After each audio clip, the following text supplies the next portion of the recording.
Hey guys, Airgun Angie with Gateway to Airguns. It is time for another grip review, and this time it's on the Gamo Hunter Extreme Pro in 22 cal. And I know that those of you that have seen the pre-grip expressed some excitement about seeing the grip on this one. So this one is very interesting. It is a single shot, and it's got the same IGT gas piston as the as the Magnum. So it should be putting off a good bit of power. So enough talk for now anyways, let's grip it. Big glass caps or paper targets, hunting game with devastating hits. Which air rifle am I reaching for? From 177 to a 50 big bull. If you guys want to take part in supporting the GTA and Airgun web, be sure to stop over at patreon.com or Airgun Army and join the Officers Club. It's like $5 a month, where that helps us to be able to continue doing what we're doing and be able to accumulate extra products, extra equipment, to have more things to show you guys how they operate, how they function, their cons, their pros, all that kind of stuff. So if you guys want to help support the GTA and Airgun web, please check out those two sites. You can become a Patreon, or you can become an officer at Airgun Army. And the thing about Airgun Army, it's super sweet. It's like a social media platform, but it's just air guns. So if you're a true air gunner, you love talking air guns with other air gunners, go join the Officers Club, go check out Airgun Army, and be a part of what GTA and Airgun Web are doing. Thank y'all. All right, aesthetics. From butt to muzzle, the total length is 49¼ inches, and the total weight is 7.84 pounds. Attached to its rubber recoil pad. Wait a minute, I never say recoil pad. Anyway, moving on, is the stock. But it's not just any old stock, it's a gorgeous high-grade beechwood stock. The stock was made in Spain. Did you know that? It has a contoured raised cheek piece as well as stempling on the grip and forearm. It also has the detailed Gamo logo on the side. Inside the trigger guard is the independently adjustable cat trigger and the manual push-forward safety. In the midst of the stempling on the forearm are the stock screws that will need to be tightened and checked occasionally. Above the stock is where it all happens. At the muzzle end of the rifled metal barrel is the Whisper Fusion noise dampening technology, and fixed onto the moderator is the front fixed peep sight. That means it's an open sighter. As you follow the barrel toward the action, you'll come across the breech, or where the barrel breaks to load another pellet, and the rear adjustable sight. It has the recoil reducing optics rail. But this one does not include an optic. Maybe you don't need one. Maybe you like open sights. That's cool. Operation. After you've decided whether to mount an optic or not, it's time to take some shots.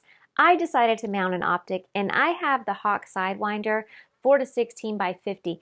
Why did I choose this one? Well, it has the etched reticle, so I would say this is like a Magnum. The recoil on these, like you guys know if you're a break barrel shooter, the recoil is backwards. So it can really destroy some scopes. So this one right here has an etched reticle, and it should be just fine. Now it's time to take some shots. All that's necessary for this one is you, the ammo, and the target. Be sure the safety is engaged. This one has the guts of the Gamo Magnum, so the cocking effort is about 40 pounds. Take hold of the barrel as close to the muzzle as possible. Pull toward you until it locks. Insert the desired pellet into the breech head first. Now return the barrel to its original position. This is a break barrel, so it requires the artillery hold. After you've accomplished the proper hold and your target is in your sights, disengage the safety and squeeze the trigger. Okay, so as for my pellet test results, which ones made it? I tested them all at 25 yards. I had a dome pellet card, as well as a hunting pellet card.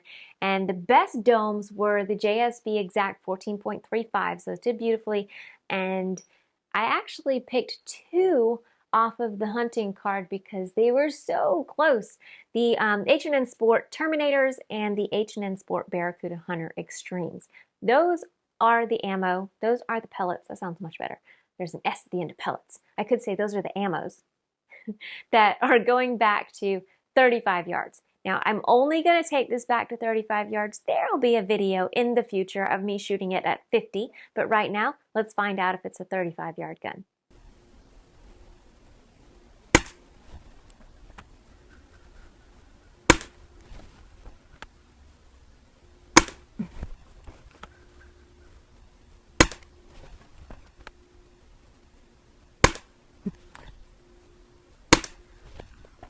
So it looks like I'm shooting high left, so I'm gonna go ahead and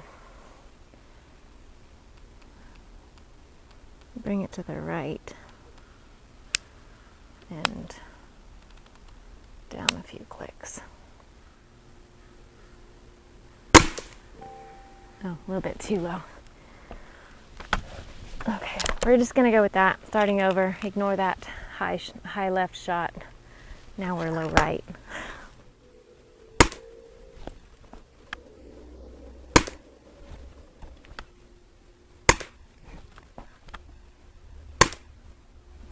Bullseye. So they didn't do as good as they did at 25.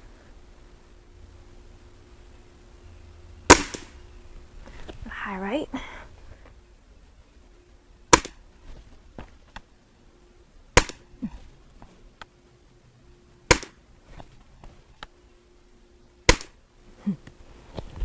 That's pretty good. Pretty good. Those were great results. Maybe it is a 50-yard gun. That's for another video. Let's move on. All right, so next up, trigger pull. What kind of trigger pull are we gonna get from this guy? The first result was 2 pounds, 0.9 ounces, and the second result was 1 pound, 13.7 ounces. So just about a 2-pound trigger. Not bad at all, and it is adjustable. Okay, so this is not a PCP, it's a break barrel, so we're gonna do consistency over 20 shots, consistency of velocity as well as accuracy. So for shot 1, I got 910 feet per second. Then shot 10, that's halfway to 20 if you didn't know. I got 896, and shot 20, 912 feet per second with an average of 913 feet per second, a maximum of 943, and a minimum of 894. That's an extreme spread of 40 and a standard deviation of 9 with one more thing, an average foot-pound of energy of 26.6. So what about the accuracy? Well, here you go. Check it out. What do you guys think? I don't think that was too bad at all. What about max velocity? So I got 1,221 feet per second with the PBA Platinums. I'm not exactly sure what exact pellet Gamo tests their guns with. They've got 1,300 feet per second, so just under it, not far under it. So, and then with the lead pellets, the RWS Hobbies, I got 1,038. So it's, like I said, the guts are like a magnum.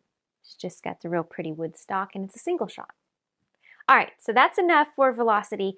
What about backyard friendliness?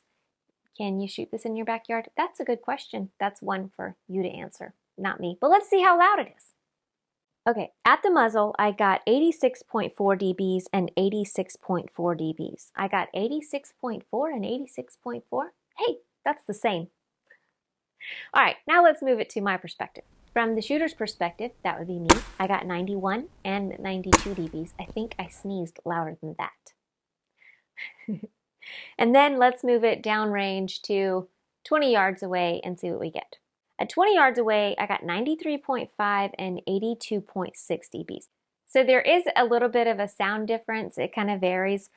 Sometimes there's a little bit of a zing, so it does raise the number up on the dB meter, but it's averaging between like 85 and 92 at 20 yards away. It is definitely backyard friendly. Now the sound is going to differ depending on where your backyard is. Yes, absolutely. Now the sound is going to differ depending on the pellet weight. The lighter the pellet, the louder the gun. So just keep that in mind. And next up, guys, next up is offhand. Let's get to it. I'm going to try to hold it just like I do at the bench. It's a little tougher to be still, I think. Oh, little right. Yeah, I'm a lot wobblier like this.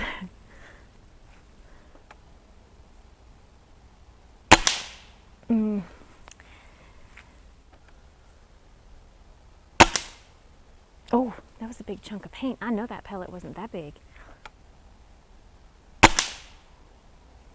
Right above it. So, offhand, I think we didn't do bad.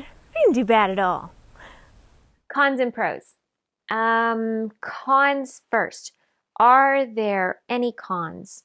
It's a single shot. Nope, that's not a con. No, not really. I would say there are no cons. It is a great air rifle. Pros only. This isn't really a con. It's maybe more of a warning. Be sure to have an adequate optic on this if you are going to go with an optic, because it is just like a Magnum on the inside and can tend to tear them up if they aren't compatible with it. So be sure to have a compatible optic with this one. Now on to pros. So are there pros? Absolutely. The wood stock is absolutely gorgeous. It's got the nice stempling for the grip on the grip and the forearm. It has the Gamo emblem engraved in the stock. It kind of has a little bit of a contoured raised cheek piece, and it has the IGT gas piston in it for power and accuracy. It comes with open sights. That's a huge pro, right? Because a lot of people like the option of open sights. And say you're in the field and you break your scope, then oh man, if you don't have open sights, you're kind of winging it, and winging it badly. Probably winging whatever you're shooting, which is not good. So it has open sights for that option. It has the reduced recoil rail, the adjustable CAT trigger, which is pretty normal on Gamo air rifles. It's single shot, but this whole thing is made of metal and wood, so that's a pro to a lot of people. The trigger's nice. I think I already said the trigger.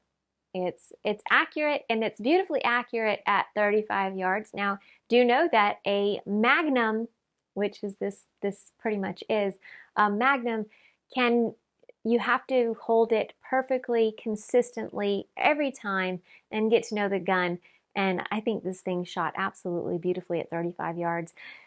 I can't wait to take it back further. I'm going to check that out soon, see how far I can take it back and it still shoot nice, beautiful groups. Something that I'd be confident in maybe shooting squirrels with or something. Well guys, that's going to be it for the grip on the Gamo Hunter Extreme. Remember, this is an exclusive and it's only available for a limited time, so be sure to go by and check it out. Thank you guys so much for watching. I'm Airgun Angie with Gateway to Airguns. Y'all don't just have a good day, have an awesome one. See ya.